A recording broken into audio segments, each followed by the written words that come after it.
نحمدہ ونصلی علی رسولہ الکریم اما بعد اعوذ باللہ من الشیطان الرجیم بسم اللہ الرحمن الرحیم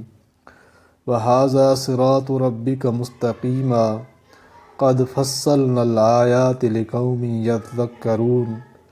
اور یہ ہے راستہ تیرے رب کا سیدھا، ہم نے واضح کر دیا نشانیوں کو غور کرنے والوں کے واسطے۔ خلاصہ تفسیر، اور اوپر جو اسلام کا ذکر ہے تو یہی اسلام تیرے رب کا بتلایا ہوا سیدھا راستہ ہے جس پر چلنے سے نجات ہوتی ہے، جس کا ذکر آیت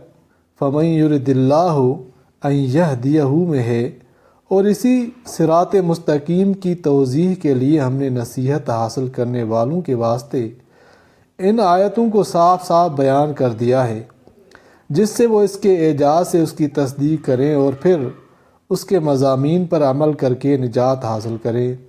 یہی تصدیق و عمل صراط مستقیم کامل ہے، بخلاف ان کے جن کو نصیحت حاصل کرنے کی فکر ہی نہیں۔ ان کے واسطے نہ یہ کافی ہے نہ دوسرے دلائل کافی۔ آگے ان ماننے والوں کی جزا کا ذکر ہے جیسا نہ ماننے والوں کی سزا اوپر کئی جملوں میں مذکور ہے۔ بس ارشاد ہے کہ ان لوگوں کے واسطے ان کے رب کے پاس پہنچ کر سلامتی یعنی امن و بقا کا گھر یعنی جنت ہے، اور اللہ ان سے محبت رکھتا ہے ان کے اعمال حسنہ کی وجہ سے، اور وہ دن یاد کرنے کے قابل ہے جس روز اللہ تعالیٰ تمام خلائق کو جمع کریں گے، اور ان میں سے بالخصوص کفار کو حاضر کر کے ان میں جو شیاطین الجن ہیں ان سے توبیخاً کہا جائے گا کہ اے جماعت جنات کی، تم نے انسانوں کے گمراہ کرنے میں بڑا حصہ لیا اور ان کو خوب بہکایا۔ یا اسی طرح انسانوں سے پوچھا جائے گا الم اعہد الیکم یا بنی آدم اللہ تعبدوا الشیطان، غرض شیاطین الجن بھی اقرار کریں گے، اور جو انسان ان شیاطین جن کے ساتھ تعلق رکھنے والے تھے وہ بھی اقراراً کہیں گے کہ اے ہمارے پروردگار، آپ صحیح فرماتے ہیں، واقعی ہم میں ایک نے دوسرے سے اس ضلال و اضلال کے باب میں نفسانی فائدہ حاصل کیا تھا۔ چنانچہ گمراہ انسانوں کو اپنے عقائد کفریہ و شرکیہ میں لذت آتی ہے، اور گمراہ کنندہ شیاطین کو اس سے حظ ہوتا ہے کہ ہمارا کہنا چل گیا، اور فی الحقیقت ہم ان کے بہکانے سے قیامت کے منکر تھے، لیکن وہ انکار غلط ثابت ہوا۔ چنانچہ اپنی اس معین میعاد تک آپ پہنچے جو آپ نے ہمارے لیے معین فرمائی، یعنی قیامت آ گئی۔ اللہ تعالیٰ سب کفار جن و انس سے فرماویں گے کہ تم سب کا ٹھکانہ دوزخ ہے، جس میں ہمیشہ ہمیشہ کو رہو گے، کوئی نکلنے کی سبیل و تدبیر نہیں۔ ہاں، اگر خدا ہی کو نکالنا منظور ہو تو دوسری بات ہے، لیکن یہ یقینی ہے کہ خدا بھی نہیں چاہے گا، اس لیے ہمیشہ رہا کرو، بے شک آپ صلی اللہ علیہ وآلہ وسلم کا رب بڑی حکمت والا اور بڑا علم والا ہے۔ علم سے سب کے جرائم معلوم کرتا ہے اور حکمت سے مناسب سزا دیتا ہے۔ معارف و مسائل، مذکورہ آیات میں سے پہلی آیت میں رسول کریم صلی اللہ علیہ وآلہ وسلم کو خطاب کر کے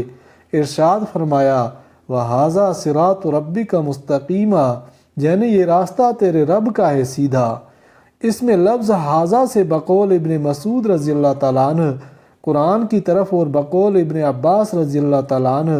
اسلام کی طرف اشارہ ہے۔ معنی یہ ہے کہ یہ قرآن یا شریعت اسلام جو آپ صلی اللہ علیہ وآلہ وسلم کو دی گئی ہے، یہ راستہ آپ صلی اللہ علیہ وآلہ وسلم کے رب کا ہے، یعنی ایسا راستہ ہے جس کو آپ صلی اللہ علیہ وسلم کے پروردگار نے اپنی حکمت بالغہ سے تجویز فرمایا اور اس کو پسند کیا ہے۔ اس میں راستے کی اضافت و نسبت پروردگار کی طرف کر کے اس طرف اشارہ فرمایا کہ قرآن اور اسلام کا جو دستور العمل آپ صلی اللہ علیہ وآلہ وسلم کو دیا گیا ہے، اس پر عمل کرنا کچھ اللہ تعالیٰ کے فائدے کے لیے نہیں بلکہ عمل کرنے والوں کے فائدے کے لیے شان پروردگاری کے تقاضے کی بنا پر ہے۔ اس کے ذریعے انسان کی ایسی تربیت کرنا مقصود ہے جو اس کی دائمی فلاح و بہبود کی ضامن ہو۔ پھر اس میں لفظ رب کی نسبت رسول کریم صلی اللہ علیہ وآلہ وسلم کی طرف کر کے آپ صلی اللہ علیہ وآلہ وسلم پر ایک خاص لفظ و عنایت کا اظہار فرمایا گیا ہے کہ آپ صلی اللہ علیہ وسلم کے پروردگار نے یہ راستہ تجویز فرمایا ہے۔ اس نسبت کا لفظ اہل ذوق ہی محسوس کر سکتے ہیں کہ ایک بندہ کو اپنے رب اور معبود کی طرف کوئی ادنا نسبت حاصل ہو جانا بھی اس کے لیے انتہائی فخر کی چیز ہے، اور اگر رب الارباب اور معبود کائنات اپنے آپ کو اس کی طرف منسوب کرے کہ میں تیرا ہوں تو اس کی قسمت کا کیا کہنا۔